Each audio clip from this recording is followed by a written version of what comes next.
Here's some of the stories trending this week at NASA.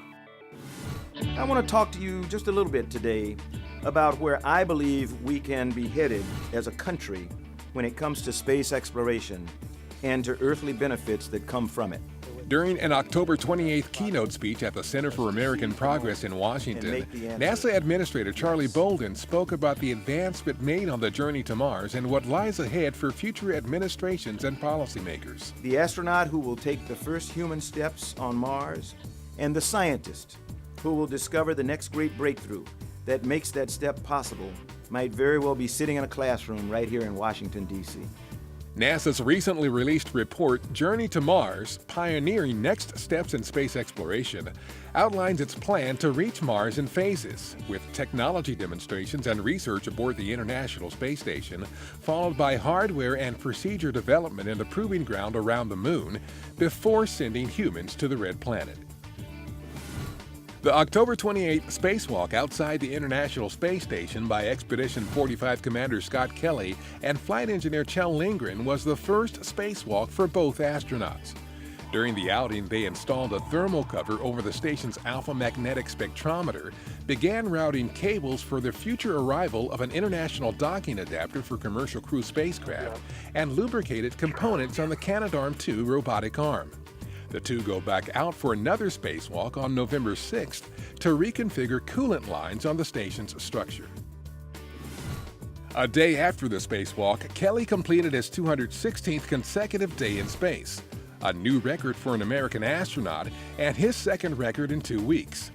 October 16th was Kelly's U.S. record 383rd cumulative day in space. He and Russian cosmonaut Mikhail Kornienko's year-long mission aboard the station is providing data on the physical and mental effects of long-duration spaceflight as part of NASA's journey to Mars. NASA's Landing Sites Exploration Zones workshop for human missions to the surface of Mars took place October 27th through 30th at Houston's Lunar and Planetary Institute. It was the agency's first workshop to collect ideas about locations on Mars that could potentially provide high scientific research value and natural resources for humans to land, live, and explore on the Red Planet. NASA plans to use existing assets at Mars, such as the Mars Reconnaissance Orbiter and the Odyssey spacecraft, to support the selection process of potential landing sites and exploration zones. The October 28th flyby of Saturn's moon Enceladus by NASA's Cassini spacecraft took it a mere 30 miles above the moon's south polar region, directly through the plume of icy spray that comes from the global ocean beneath the moon's frozen surface. This deepest ever dive through the plume by Cassini is expected to provide valuable scientific data about the subsurface ocean. NASA's Marshall Space Flight Center held the 8th Wernher von Braun Memorial Symposium October 28th through 29th at the University of Alabama in Huntsville.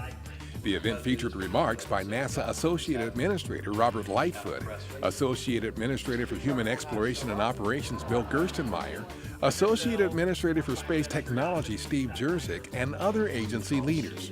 This year's symposium focused on benefits, challenges, and opportunities in advancing space activities and recent progress in science, engineering, and technology.